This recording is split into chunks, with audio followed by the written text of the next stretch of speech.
हमारी जो समस्या है वो कोई देखने वाला नहीं है। मेहनत हम करते हैं, लेकिन हमारे घर में खाने के लाले पड़े हुए रहते हैं।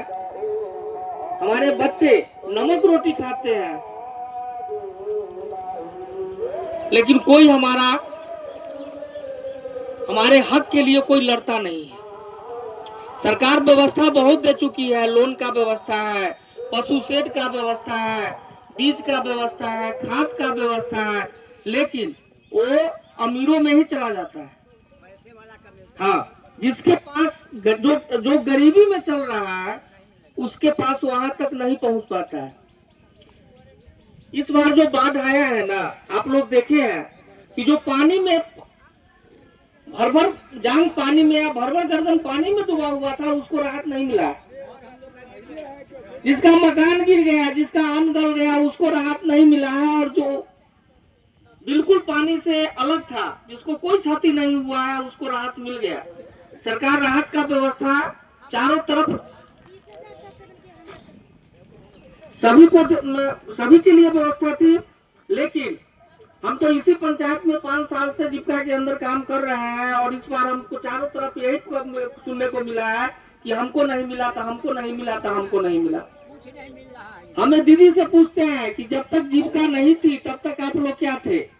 जीविका नहीं थी तब तक आप लोग 150, 2000, 5000 रुपया के लिए महाजन के पास जाते थे, और महाजन आपको टॉर्चर भी करता था, और वहां से आपको पैसा मिलता था। फिर आपको जीविका में लाया गया तो आपको फायदा हुआ कि नहीं हुआ? आज आप खुद के मालिक हैं कि नहीं है? आज आपको कोई दबा सकता है? आपकी ताकत बढ़ी है कि नहीं बढ़ी है? तो यही कारण है कि जिस तरीका से जीविका में आप लोग जुड़े, और जीविका से जुड़ाव होने के बाद आप लोग का ताकत बढ़ा। आप लोगों को 1000, 5000, 10,000, 20,000 रुपए की जरूरत होती है तो आपको समूह से या ग्राम संगठन से मिल जाता है। आप महाजन के पास जाती है, अब नहीं जाती है। तो ऐसे ही हमारे किसान भाई, मजदूर भाई को अगर कोई टॉर्चर करता है, या अगर कोई भी चीज अगर उनको नहीं मिल पाता है, इसका कारण एक ही है कि हमारा संगठन नहीं है। अगर हमारा संगठन होता, हमारे साथ भी अगर कोई बोलने वाला होता, तो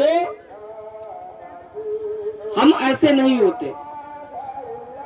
जब फसल हम बोते हैं, ना हमको ओरिजिनल बीज मिलता है, ना ओरिजिनल खाद मिलता है, ना ओरिजिनल कुछ नहीं मिलता है। दिल्ली, पंजाब, हरियाणा देखिए किसान का क्या स्थिति है कि हर किसान 4 चक्का पे चढ़ता है, और उसका बच्चा या उसका फैसिलिटी जो है वो सबसे अच्छा है। क्यों है? क्योंकि वहाँ की सरकार हर व्यवस्था की हुई है, नहर का व्यवस्था की हुई है।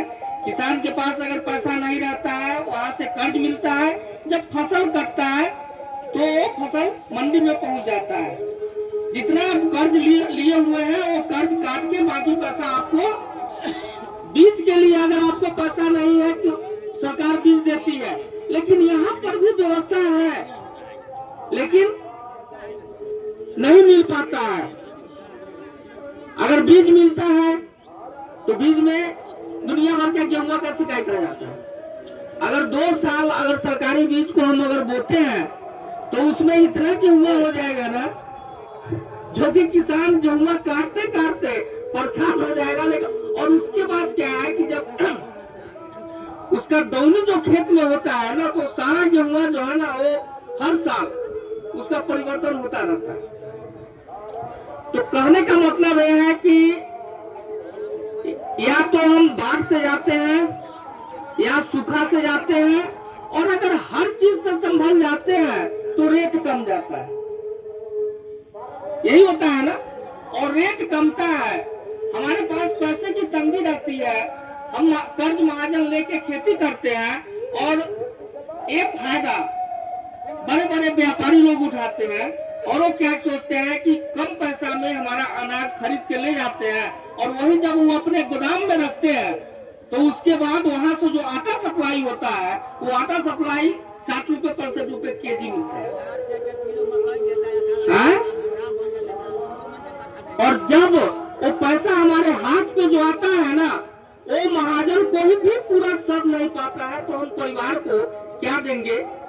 जब हम फसल उगाते हैं और फसल को देखते हैं कि फसल हमारा बहुत ही अच्छा है, हम बच्चे को कहते हैं कि इस बार फसल बहुत बढ़िया है, तुमको हर ख्वाहिश हम पूरा करेंगे, होता है ना। हम परिवार को कहते हैं कि इस बार हमारी गरीबी खत्म हो जाएगी, लेकिन जब फसल कटता है और व्यापारी को जो रेट कम जाता है ना, तो जो पैसा आता है वो पैसा हम उतना ही पैसा हमको मिलता है जो कि